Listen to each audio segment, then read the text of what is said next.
Du të tregoj një tregim që ka ndodhur në kohën e Imam Ibn Hajar al-Asqalanit rahimahullahu ta'ala në Egjipt.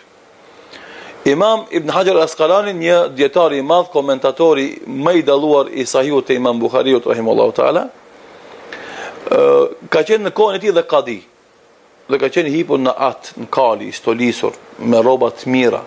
Dhe ka jetuar një jetë këndshme të mirë, për shkak të postit që ka pas dhe pozicionit.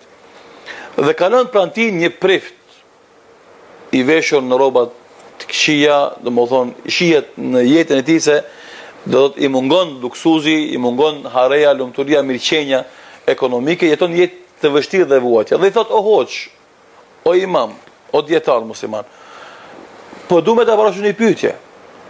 Kër e shof jetën tënde, luksin që ti jeton, më duket se jenë kundërshtim me një hadith të profetit tuaj që thot se jeta e besimtarit ke dunja është si në burg.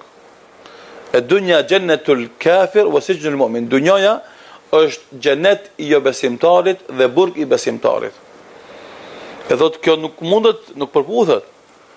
I thot hoxha, hadithi është i vërtet.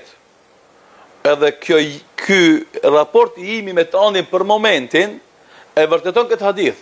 Do të si ka mundësi. Po shumë thjesht. Thot shikon këtë mirëqenien që gjendem unë. Krahasim me të mira që mpresin xhenet është si burg. Janë asgjë krahasim me xhenetin. Thot shikon këtë vuajtje që ke ti këtu.